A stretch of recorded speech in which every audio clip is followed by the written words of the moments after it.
Glória a Jesus, Pai do Senhor para os irmãos, amém? Boa noite a todos, que Deus possa estar nos abençoando. Evangelho do Cristo, segundo escreveu João, capítulo 19. Evangelho de Jesus, segundo escreveu o nosso irmão evangelista São João, capítulo 19, nós vamos ler a partir do versículo de número 23. Deus é bom, amém?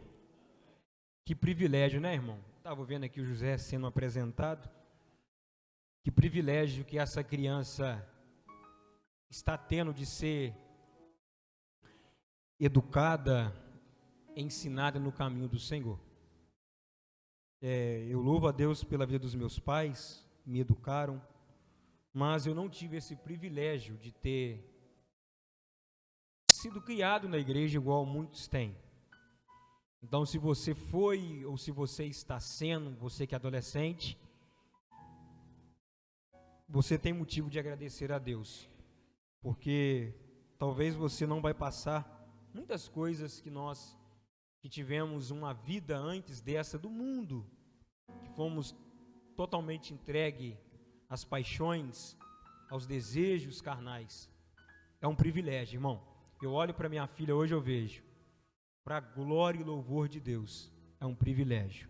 Eu peguei ela no colo, ela na hora do louvor, levanta a mão, aí eu fiquei assim, né, eu fui ensinado nos baile funk, no pagode, mas a minha filha, para a glória de Deus, está sendo ensinada na casa do Senhor. Você que encontrou, diz amém. João 19, 23, diz assim: Então os soldados, tendo crucificado a Jesus, tomaram as suas vestes e fizeram 4 partes, para cada soldado, uma parte, e também sua túnica, mas a túnica era sem costura, e toda tecida de alto a baixo. Versículo 24.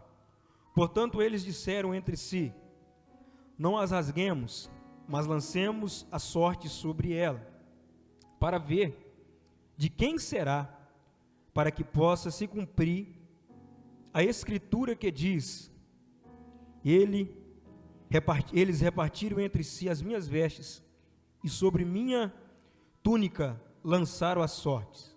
Os soldados, pois, fizeram essas coisas. Versículo 25.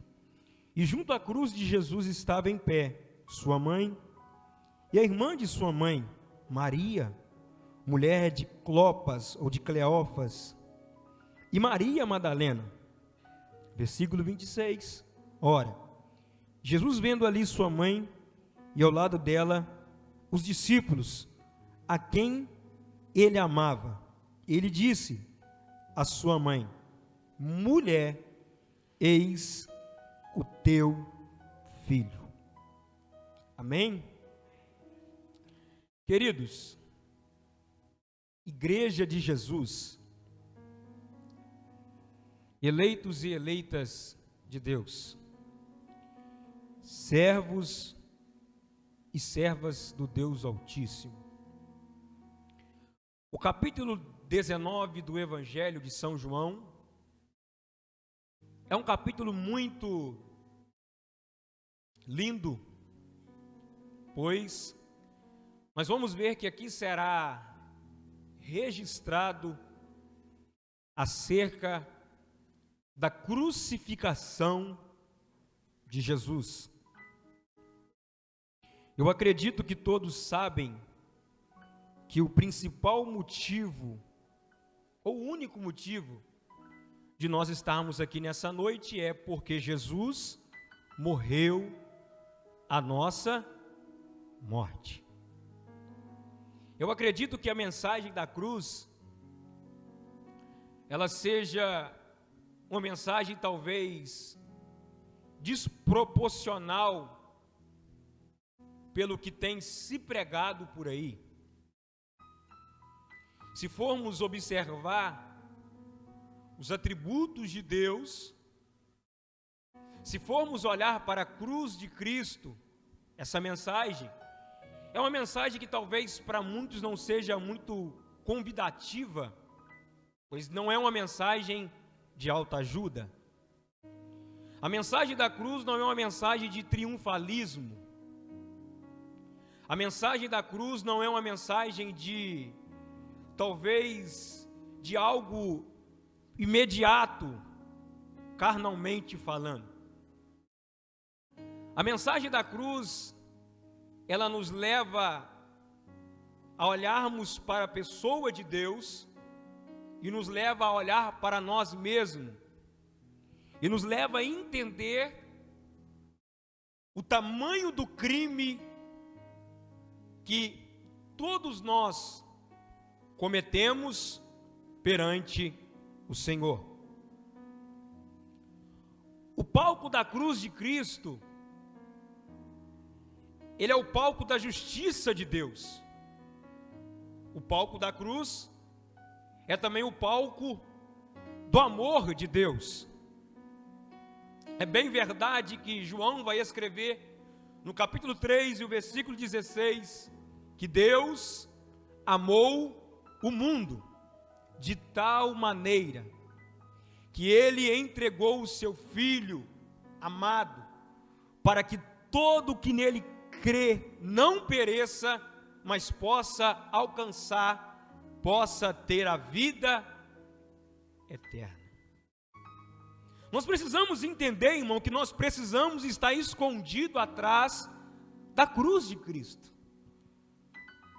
Nós precisamos entender que na cruz nós não só enxergamos um amor, mas também enxergamos a justiça de Deus. Na cruz nós conseguimos enxergar a ira de Deus sendo derramado sobre seu Filho. Eu acho lindo o que Paulo vai escrever aos Filipenses, no capítulo 2, é uma das passagens que eu mais admiro e acho mais lindo, aonde nós conhecemos de cor e salteado. Paulo vai dizer que ele, sendo Deus, não teve por usurpação ser igual, mas antes ele se esvaziou, se entregou. Eu estava por esses dias assistindo uma mensagem do pastor Jonas Madureira, e ele fala sobre a frônesis de Cristo, e ele citou algo, irmão, que muito me chamou a atenção, porque quando nós pegamos esse texto de Filipenses, e nós queremos trazer para nós, e aplicar nas nossas vidas, e nós queremos olhar e dizer o seguinte: eu preciso me esvaziar, eu preciso me humilhar como Cristo se humilhou. Mas a grande pergunta que eu faço para mim e para você é: como podemos esvaziar aquilo que já é vazio por natureza? Como podemos humilhar aquilo que já é humilhado por natureza? É tão sério, irmão, o que aconteceu na cruz, que Jesus, nesse capítulo 19, nós vamos ver que ele vai clamar a Deus, o Deus Pai, e ele vai dizer o seguinte: Deus meu, por que me abandonaste?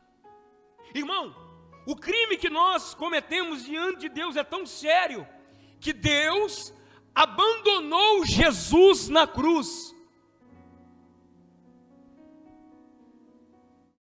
O Deus Filho foi abandonado, porque a Bíblia vai dizer que não houve, ele não pecou, mas ele se fez pecado.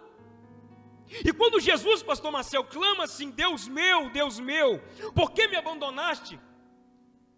Ele está dizendo algo para mim e para você que é lindo. Jesus sentiu, na sua natureza humana, ele sentiu por um momento o afastamento total de Deus. Por um momento, Jesus na cruz sentiu o afastamento total da presença de Deus, porque é isso que nós, pecadores, depravados, merecemos. É isso que nós merecemos, o distanciamento de Deus. Só que Deus, na sua infinita e bondade, misericórdia, Ele nos deu a oportunidade de sermos chamados filhos de Deus. Querido, você é filho de Deus por adoção. Que privilégio, irmão. Que privilégio poder olhar para a cruz e entender que ninguém seria capaz de fazer o que Ele fez. Que privilégio poder olhar para a cruz de Cristo e entender que o Deus Filho se entregou pela minha vida. Que privilégio poder olhar para a cruz de Cristo e entender que eu não mereço estar na posição que eu me encontro. Que privilégio poder olhar para a cruz de Cristo e entender que existe pessoas melhores do que eu, mas aprove a Deus me escolher desde o ventre da minha mãe. Que privilégio poder olhar para a cruz de Cristo e entender que quando todo mundo me abandonou, Jesus disse: eu vou morrer por ele, eu vou morrer por ela. Que privilégio podermos entender que a nossa casa, que a nossa família está escondido atrás da cruz de Cristo. O maior sacrifício que já houve e que já aconteceu. Nós vamos ver que a cruz de Cristo aponta para essa nossa pecaminosidade caída em Adão. Que privilégio poder olhar para a cruz de Cristo e entender que eu sou, por natureza, merecedor do inferno, mas Jesus nos preparou um lugar. Que privilégio, pastor Marcel, podemos entender que na cruz de Cristo os meus desejos, os meus sonhos não são realizados, mas o propósito de Deus de nos livrar da ira vindoura se cumpriu sobre as nossas vidas. Que privilégio podemos entender que na cruz de Cristo eu não encontro uma mensagem de autoajuda, mas eu encontro uma mensagem de socorro, porque o ser humano precisa desesperadamente se voltar para a cruz de Cristo. Que privilégio, irmãos. Que privilégio podermos olhar para a cruz de Cristo e ver o próprio Deus se esvaziando de si mesmo. Que privilégio poder olhar para a cruz de Cristo e ver o próprio Deus se humilhando, deixando a sua glória, aonde, segundo o Apocalipse, vai dizer que os anciões estão dizendo: Santo, Santo, Santo é o Senhor. É um privilégio, irmão, podermos fazer partes da família de Deus. Que privilégio podermos olhar para a cruz de Cristo e entender que se minha vida for acometida por um infarto, eu sei que antes do meu corpo tombar, a minha alma estará com Ele. Oh, glória ao nome de Jesus. Que privilégio podermos olhar para a cruz de Cristo e entender que eu não serei conhecido, mas o meu nome é conhecido no céu. Que privilégio podermos olhar para a cruz de Cristo e saber que o meu nome não está registrado na calçada da fama, mas o meu nome está registrado no livro da vida do Cordeiro de Deus. É um privilégio, irmão. Você é um privilegiado. O título que você carrega não é qualquer título não, meu querido. E nós vamos ver que nesse capítulo várias profecias vai se cumprir. Mas o versículo que nós lemos é algo interessante. Nós vamos ver que existe alguns personagens aos pés da cruz de Cristo. O texto que acabamos de ler vai dizer que aos pés da cruz estavam os soldados romanos. Estava Maria, sua mãe.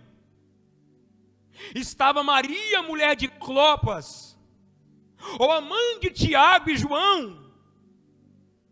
Ou estava Maria Madalena e estava João, o discípulo amado. E eu quero trabalhar nessa noite com esses personagens. E eu quero lhe fazer uma pergunta: quem somos nós aos pés da cruz de Cristo? É bem verdade que os soldados que ali estavam, eles foram enviados para cumprir um ofício, sim ou não? Os soldados que ali estavam, eles estavam cumprindo um mandato, eles estavam servindo o Império Romano para onde eles prestavam serviço. Eu acredito que os soldados romanos estão ali, mas eles não sabem quem está na cruz. Eles não conhecem quem é aquele homem que está na cruz, mas eles estão aos pés da cruz. Eles sequer procuraram saber quem era aquele homem que estava sendo crucificado. Eles sequer se preocuparam, tentaram entender o motivo, a causa, por que Jesus estava sendo crucificado, mas eles estavam ali cumprindo apenas um mandato. Isso me traz uma pergunta, me faz refletir um pouco e olhar para dentro de mim e pensar o seguinte: será que nós não estamos aos pés da cruz apenas por estar? Será que nós sabemos quem é que está lá? Será que nós conhecemos quem é que esteve lá? Será que nós sabemos o motivo, a causa, o porquê que Jesus teve que ser entregue? É claro que na maioria das vezes nós vamos olhar para a cruz e dizer: Ele esteve lá porque Ele nos amou. Ele esteve lá porque alguém tinha que morrer. Sim, isso é o básico. Isso é tudo que todo cristão precisa e deve saber, a base do Evangelho. A morte, a crucificação e a ressurreição de Cristo Jesus. Mas o grande perigo é quando nós só viemos, ou quando nós só estamos à cruz de Cristo, porque nós somos escalados. E eles só estão ali porque eles estão cumprindo uma escala. E isso, irmão, fez me refletir um pouco acerca do trabalho que nós fazemos para Deus. Será, irmão, que se Deus tirar o trabalho que você exerce na igreja, na comunidade dos santos, será que se Deus arrancar o trabalho que você exerce, seja em qualquer ministério, será que você permanecia perante a cruz de Cristo? Porque tem pessoas que só vêm para exercer uma função. Tem pessoas que só vêm para exercer um horário. Só vêm para poder cumprir uma tabela de horário. Mas ainda bem que tem pessoas que vieram, que entenderam, que vieram para poder dizer: Jesus, eu te amo, eu estou aqui porque eu não mereço, mas eu estou aqui porque eu vim para te adorar. Os soldados que ali estão cumprindo, eles estão trabalhando. Irmão, e eu fico preocupado, por quê? Porque é possível nós trabalharmos para Deus e não vivemos para Deus. Quem não se lembra, quando o apóstolo Paulo na sua segunda carta a Timóteo, ele vai dizer o seguinte: todos me abandonaram, e tem um obreiro, tem um cooperador que me abandonou, e ele trabalha, porque diz a Bíblia em Filemão, versículo 23, que Demas é um dos cooperadores da obra. Mas Paulo vai dizer o seguinte: Demas me abandonou, porque ele amou o mundo do presente século. É possível nós trabalharmos para Deus, é possível nós servirmos em algum ministério e estar amando o mundo do presente século. Nós precisamos entender que antes do trabalho para Deus, a nossa comunhão, a nossa vida devocional precisa estar em dia. A minha vida, a minha comunhão, aquilo que eu vivo com Deus diariamente, ela precisa preceder o trabalho que eu faço na comunidade dos santos. Porque, irmão, imagina comigo, eu trabalhava numa fábrica, antes de ir para o Doce Miraí, que eu nunca tive um contato com o meu patrão. Eu nunca tinha visto ele, o dono da empresa, que é o Paulo. Só que todo mês eu exercia, pastor, a minha carga horária, eu cumpria a minha carga horária e o salário caía. O fato de eu não ter tido um contato direto com ele, não implicava em não cair todo mês o meu salário. Só que no reino de Deus, irmão, é diferente. No reino de Deus não é assim que funciona. No reino de Deus, nós precisamos entender que é melhor estar servindo aos pés de Jesus do que estar servindo a casa. Porque é possível expulsar demônio, é possível pregar, é possível cantar aqui e estar longe dele. Judas é um grande exemplo disso. Judas caminhou com Jesus, Judas fez a obra. Como que Judas trabalhou? Judas foi o tesoureiro do ministério de Jesus. Mas qual vai ser o final de Judas? Todos nós sabemos o final de Judas. Ele vai trair, ele vai negar Jesus. Tudo porque Judas, ele estava focando muito no trabalho, mas estava esquecendo da comunhão, da vida devocional diária perante a Deus. Eu me lembro quando Paulo vai escrever a sua carta aos 1 Coríntios, no capítulo 3, e a igreja de Coríntios está se gloriando, e existe uma divisão, e eles estão dizendo, tomando partido: eu sou de Apolo, mas eu sou de Paulo. Não, eles estão brigando, e eles dizem: eu sou de Apolo, não, mas eu sou de Paulo. Paulo agora toma a palavra, e ele vai dizer o seguinte: nem Paulo, nem Apolo não é nada, mas é Deus quem dá o crescimento. É por isso, irmão, que muitas das vezes nós não conseguimos olhar para nós e ver frutos, porque nós focamos muito no trabalho, mas esquecemos de fazer como Maria fez, de se assentar aos pés de Jesus. Nós ficamos afadigados, nós ficamos preocupados e só queremos focar no trabalho. Nós precisamos voltar para a cruz de Cristo, precisamos voltar para a comunhão, precisamos voltar para o lugar de oração, precisamos voltar para o lugar de leitura da palavra, irmãos. O outro personagem que se encontra aos pés da cruz de Cristo é Maria, mulher de Clopas. Quem é essa mulher, irmão, na Bíblia Sagrada? Mateus, capítulo 20, vai dizer que certa feita, ela correu aos pés de Jesus e ela fez um pedido. Qual é o pedido? Jesus, eu preciso, ou eu quero, eu almejo, que um dos meus filhos, ou os dois, um se assente à direita e o outro à... Irmão, olha o pedido dessa mulher. O desejo dela é que os seus filhos sentem à esquerda e um à direita. Irmão, E eu acho lindo como que Deus é soberano. Porque o que ela pede é muito sério. O que ela vai pedir para Jesus, irmão, é algo muito sério. Portanto, ele vai responder: é possível os seus filhos tomar do cálice que eu vou tomar? Aí, irmão, o céu é lindo. Porque agora ela está aos pés da cruz e olhando para Jesus todo ensanguentado. Jesus todo fragilizado. E eu agora fico pensando comigo, imagina aquela mulher olhando para Jesus e dizendo: mas lá atrás eu não pedi para que os meus filhos tivessem uma à direita e outra à esquerda. Imagina o coração daquela mulher dizendo o seguinte: e agora?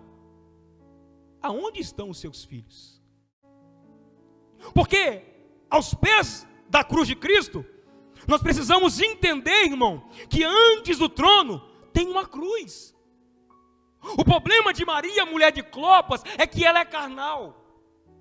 O problema de Maria, mulher de Clopas, ou mãe de Tiago e João, é que a visão dela é muito terrena, mas ela se encontra aos pés da cruz. A visão dela é terrena, e o desejo dela é: eu preciso que os meus filhos sejam ministros no teu reino, Jesus. Só que Jesus disse: o meu reino não é comida, o meu reino não é bebida, o meu reino é fazer a vontade e cumprir o propósito daquele que me enviou. E quem está aos pés da cruz entende isso, irmão? Ele entende que a vontade de Deus não é terrena, mas a vontade de Deus é que nós alcancemos o céu. Porque aquela mulher, irmão, ela olha para Jesus e ela acha que Jesus é uma mola propulsora. Porque tem gente que olha para a cruz e acha que os seus sonhos serão realizados. E isso é uma mentira. Tem gente que olha para a cruz e acha que é uma varinha de lã, uma vara de poder, que ele vai fazer assim e tudo será transformado. A mobília da minha casa será mudada, o meu carro será mudado, a minha casa será mudada. Não, irmãos, na cruz de Cristo é renúncia, na cruz de Cristo é abrir mão de si mesmo para poder viver para Deus. Jesus disse: aquele que quer vir após mim, negue-se a si mesmo. Sabe qual é o grande problema, irmão? É que nós pedimos, mas nós pedimos para os nossos próprios deleites. E nós temos que tomar muito cuidado, irmão. O que nós estamos pedindo para Deus? Eu vi uma frase por esses dias que fala o seguinte: a oração que eu faço, ela precisa glorificar a Deus. Tudo que você pede, tudo que eu peço, irmão, precisa ser para louvor e para a glória do nome do Senhor Jesus. A minha finalidade, a sua finalidade é glorificar a Deus em tudo, irmão. Só que tem um perigo: o nosso coração, ele é vaidoso. O nosso coração, se nós não vigiarmos nós mesmos, nós queremos nos inclinar para as coisas dessa vida. Nós queremos fazer como Demas fez. Nós queremos fazer como essa mulher fez, enxergar apenas um reino terreno, e não queremos enxergar mais o céu. E tem muitas pessoas que vão se decepcionar, porque nem tudo que nós pedimos a Deus será atendido, porque Deus não é um pai irresponsável. Porque imagina, irmão, se o pedido dessa mulher fosse atendido, irmão, eu tenho certeza que ela teria se arrependido duramente, porque os filhos dela agora estariam sendo crucificados ao lado de Jesus. O segundo personagem que aqui aparece é o escritor desse livro, o evangelista João. E é lindo, porque se formos estudar os evangelistas, nós vamos perceber uma coisa, irmão. Quem era para estar aqui era Pedro, não era João. Porque é para Pedro que Jesus vai entregar a chave da igreja. Eu imagino alguém chegando, perguntando para João: João, o que você está fazendo aqui, João? E João respondendo: eu só estou aqui porque é Jesus. Irmão, isso trouxe algo no meu coração. É uma dificuldade, irmão, para nós entendermos que Ele é Jesus. É uma dificuldade tão grande que nós só estamos aqui por causa dele, que nós estamos querendo enfeitar a cruz de Cristo para atrair pessoas. Só para termos uma ideia, é uma dificuldade tão grande para entendermos que Jesus é o suficiente, que nós queremos colocar enfeite na cruz de Cristo, e a cruz de Cristo não precisa de enfeite, meu querido. É uma dificuldade tão grande para entendermos que nós só estamos aqui, que Ele é Jesus, que nós estamos atrás de palavras de autoajuda. É uma dificuldade tão grande que nós só estamos aqui para entender que Ele é Jesus, que nós estamos atrás de palavras que vai encher o nosso ego, que vai fazer bem para nós. É uma dificuldade tão grande para nós entendermos que nós só estamos aqui porque quem está lá é Jesus, que nós não queremos mais ouvir as verdades do Evangelho. É uma dificuldade tão grande para entendermos que quem está ali é Jesus, que nós não queremos mais ouvir mensagem acerca do arrebatamento, acerca do céu. É uma dificuldade tão grande para nós entendermos que nós só estamos ali por causa de Jesus, que nós magoamos com as pessoas facilmente. É uma dificuldade tão grande para nós entendermos que o motivo que nós estávamos aqui, porque Ele é Jesus, que nós botamos muito defeito nas pessoas. É uma dificuldade tão grande para entendermos que nós só estamos aqui por causa de Jesus, que nós queremos mudar o Evangelho para enquadrar conforme as nossas vidas. Agora, para pensar comigo, irmão, 1 minuto. Quem era para estar ali é Pedro. Só que João, ele não está nem aí, ele está assim, ó, eu só estou aqui porque é Jesus. E pessoas crentes no Senhor que entendem isso, ele trabalha e ele faz algo, pastor, não é porque o pastor está vendo, não é porque o ministério está vendo, é porque é para Jesus. É muito lindo, irmão, encontrarmos pessoas que faz por amor à obra do Senhor. É muito lindo, irmão, encontrarmos pessoas que não estão preocupadas que o seu nome apareça. É muito lindo encontrarmos pessoas que não estão preocupadas em ter o seu nome estampado. Mas é muito lindo encontrarmos pessoas que entendeu, eu só estou ali, eu só estou indo porque Ele é Jesus, e isso é o suficiente. Mas para que ir todos os dias na igreja? Porque Ele é Jesus. Mas para que orar todos os dias, pastor Marcel? Porque Ele é Jesus. Mas para que se preocupar com as pessoas? Porque Ele é Jesus. O dia, irmão, que você tiver a necessidade de fazer algo, e a sua motivação é fazer para que o pastor te veja, não faça, porque você perdeu o foco. Faça, porque Ele é, e isso é o suficiente. Sabe qual é o problema? O problema é que nós queremos arrumar, como a mulher samaritana fez, outros maridos, para trampar essa brecha, essa lacuna que se encontra no nosso coração. Mas a necessidade que a mulher samaritana tinha era de encontrar com a água viva. Irmão, essa necessidade que está nos nossos corações de aparecer, de se mostrar para as pessoas, ela precisa cair por terra. E eu preciso entender, eu só venho aqui porque para glorificar Ele, eu só venho aqui por causa dEle, eu só venho aqui para fazer para Ele.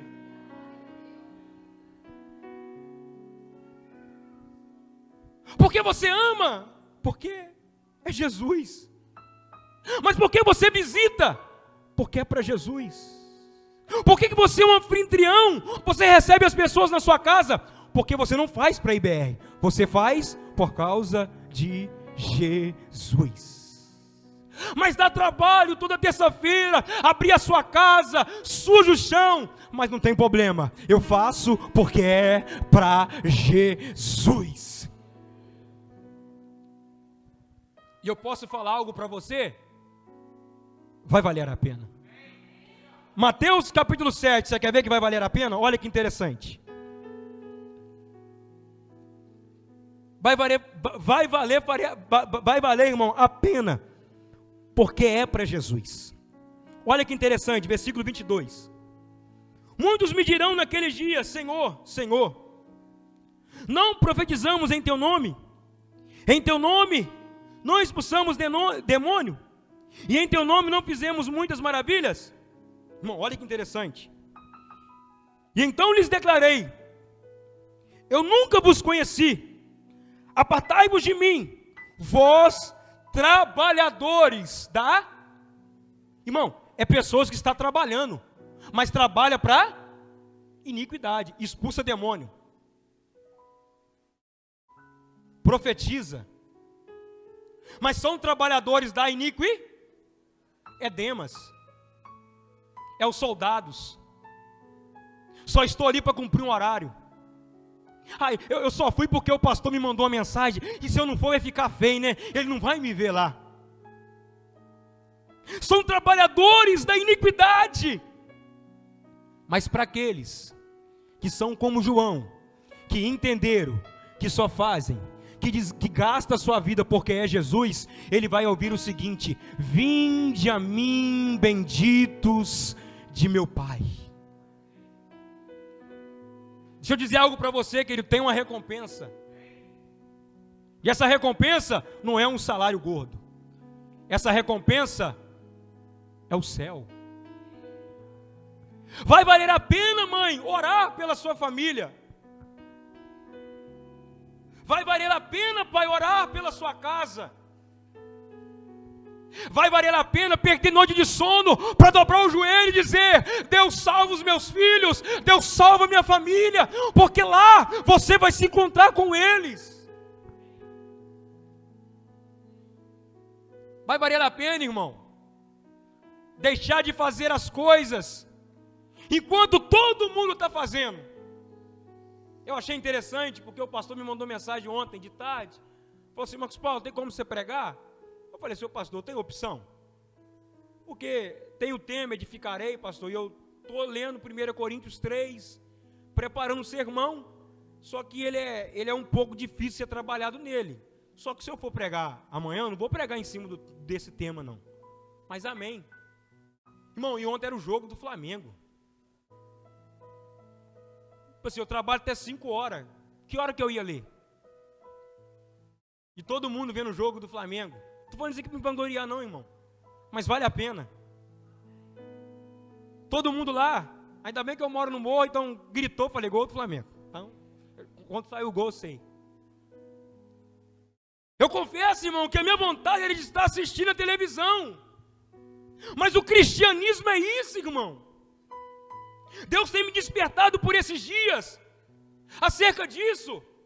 Nós estamos andando muito fadigado, muito agarrado com as coisas dessa vida, irmão. E o nosso coração não arde mais, não há mais chama no nosso coração para olhar para o relógio e falar assim: eu não vejo a hora, chega a hora do culto. Eu não vejo a hora de poder chegar a hora do culto para mim poder ir lá adorar a Deus. Eu não vejo a hora de chegar a hora do culto para mim poder chegar lá e dobrar o joelho, porque eu tive um dia exausto, um dia cansativo, mas eu vou chegar lá, eu vou dobrar o meu joelho e Deus vai trazer renovo sobre a minha vida. Irmãos, os irmãos sabem, eu amo a Bíblia, o estudo da palavra de Deus, mas Deus trouxe por esses dias ao meu coração, muitas pessoas com mente cheia e coração vazio. O nosso coração não queima mais de estar com Deus, irmão. Desejo de estar com as pessoas, de abraçar as pessoas, de orar com as pessoas, esse calor, esse contato, esse tete a tete com as pessoas, meus queridos. Qual foi a última vez, irmão, que nós oramos por alguém? nós dizemos o seguinte: hoje eu vou visitar fulano, porque fulano está precisando de um abraço, fulano está precisando de uma palavra. Mas nós não, pastor, nós queremos fazer que nem os soldados fizeram, só queremos cumprir um horário. Aí nós viramos e falamos: mas o papel de visitar é dos pastores, mas o papel de abraçar é dos pastores, mas o papel de ir atrás é dos pastores. Mas quem entendeu, como João entendeu, está ali por causa de Jesus. Ele vai, ele abraça, ele ora, ele visita, ele manda mensagem. A Bíblia vai dizer em Atos dos Apóstolos, no capítulo 4, que a igreja primitiva do primeiro século, eles perseveravam na doutrina. Sim, irmãos, precisamos de doutrinas saudáveis, precisamos de uma teologia saudável, mas a Bíblia também fala que eles perseveravam na oração, na comunhão e no partir do pão. O que adianta ter partidarismo na igreja? Mas eu sou de Paulo, mas eu sou de Apolo, mas eu sou do pastor Maceu, eu sou do pastor Everton. Não, eu sou de Jesus. Cantares capítulo 6, versículo 1 vai dizer o seguinte: eu sou do meu amado e o meu amado é meu. E aqui eu encerro o último personagem, Maria Madalena. Quem é Maria Madalena, irmãos? Maria Madalena foi uma mulher que Jesus expulsara 7 demônios. Agora imagina, pastor, o coração daquela mulher, Jesus morrendo, e ela dizendo: e agora, o que será de mim?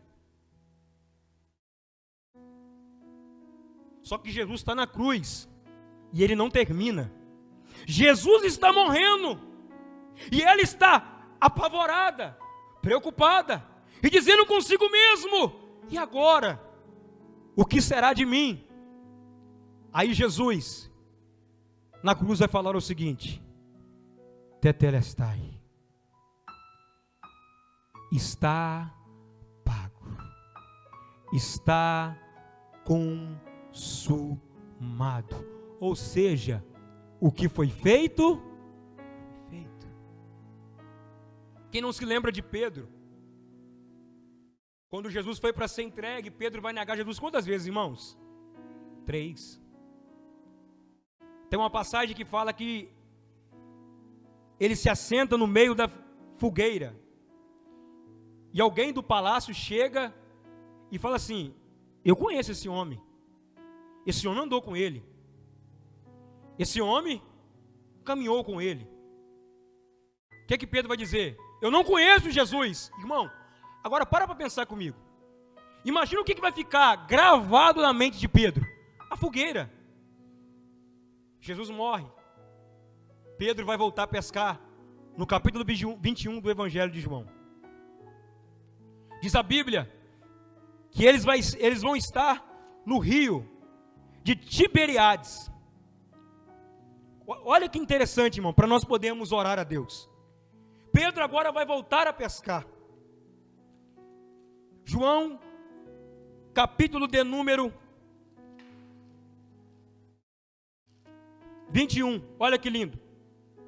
Depois dessas coisas, mostrou-se Jesus outra vez aos discípulos, junto ao mar de Tiberíades. Olha Mateus 22, 55. Mateus 22, 55.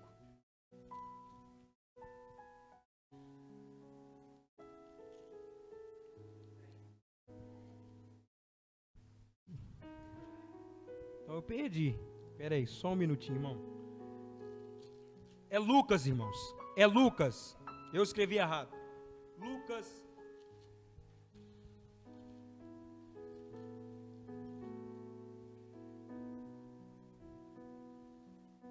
Olha que interessante, é Lucas, eu falei errado.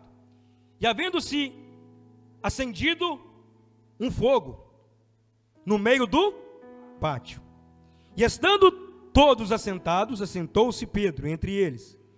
Mas uma certa serva, assentando ao lado do fogo, olhando seriamente, disse: este homem também estava com ele. Versículo 57. E ele negou, dizendo: mulher, eu não o conheço. Agora olha, irmão, João 21, versículo 9.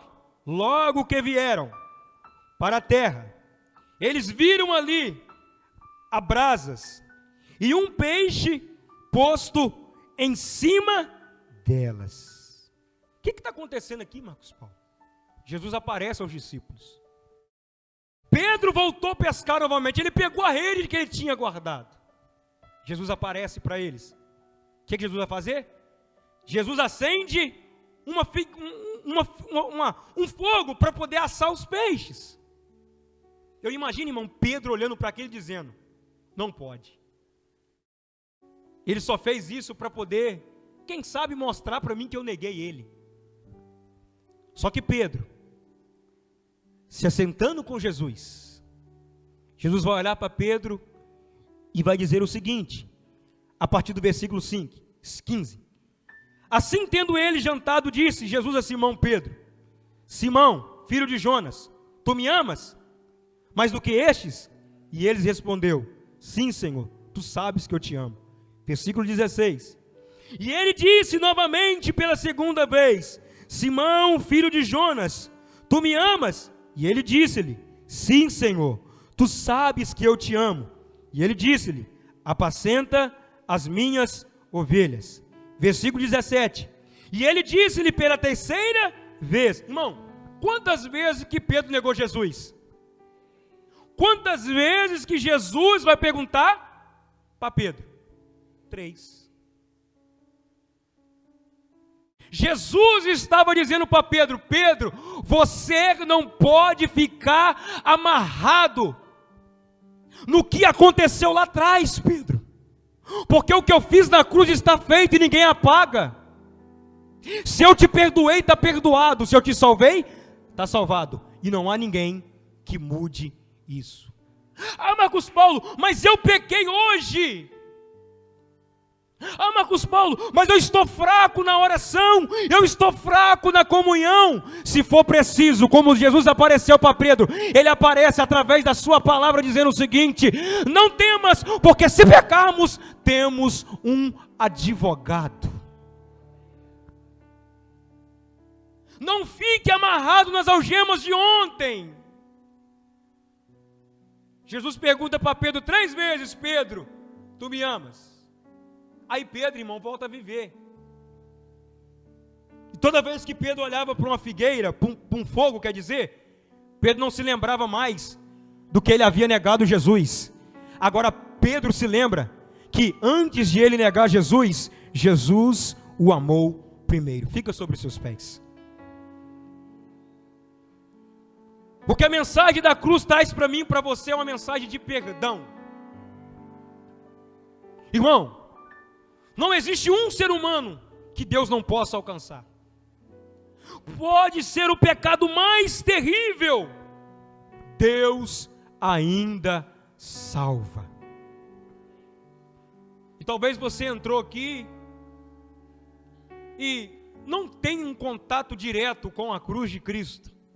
Essa é a sua oportunidade, porque você ouviu uma mensagem acerca da cruz de Cristo. Essa é a sua oportunidade de olhar para a cruz e ver os seus pecados sendo perdoados. E eu quero orar pela sua vida, eu quero orar com você, você no seu lugar. Vamos orar, Pai, em nome de Jesus. Neste momento, Deus, eu te glorifico, Pai. Eu te exalto, Deus, porque a tua palavra diz que nós só o amamos porque o Senhor nos amou primeiro. Eu te glorifico, Deus, porque o Senhor tem levado essa igreja a entender, Pai, que nós não estamos aqui apenas para bater cartão. Nós estamos aqui, Deus, porque é para o Senhor. Porque, Pai, o dia que a nossa motivação for, Deus, fazer para os pastores, que o Senhor possa, Deus, no nome de Jesus Cristo, nos levar para a cruz novamente. Eu te glorifico, Deus, porque o Senhor tem nos levado a esse entendimento, que só estamos aqui por causa do Senhor e nada mais. Eu te glorifico, Deus, porque essa igreja tem entendido, Deus, que o Senhor é o suficiente. Eu te glorifico, Deus, porque a nossa motivação não é os aplausos.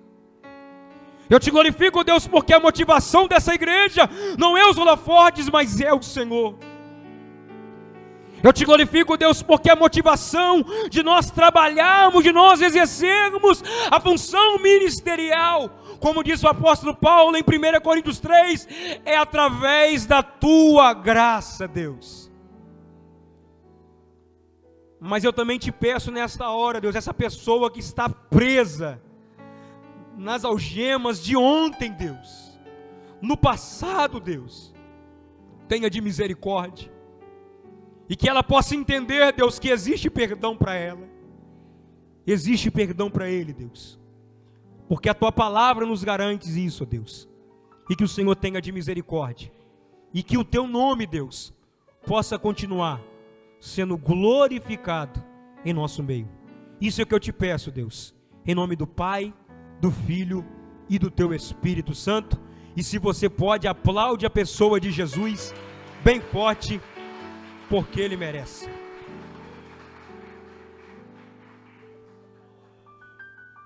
Amém, amados? Louvado seja Deus. Quantos foram abençoados com essa palavra? Irmãos, tem uma cantina abençoada ali, quibe fritinho, quentinho na hora, uma pimentinha, um limão, tá lá esperando vocês. Passa na cantina, abençoa a cantina da igreja para a glória de Deus. Amém? Irmãos, estejam orando. O prefeito nos convidou para uma reunião. Amém? Segunda-feira, na parte da tarde, a liderança da igreja vai encontrar com o prefeito e vai ser uma bênção em nome de Jesus. Deus vai agir. Amém? Deus está agindo. Amém? Então esteja em oração, orando por essa causa. Nós acreditamos que tudo está sobre o controle do Senhor. Eu acredito nisso em nome de Jesus. Deus continue abençoando a vida do Marcos Paulo. Palavra abençoada. Nós estamos aqui por causa dele. Eita Jesus. Faça assim com as suas mãos, eu quero te abençoar.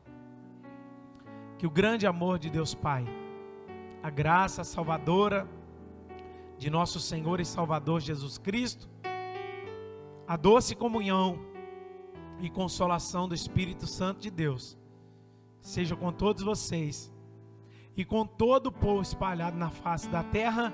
E a igreja diz: Deus abençoe, aplauda o Senhor. Está encerrado em nome de Jesus.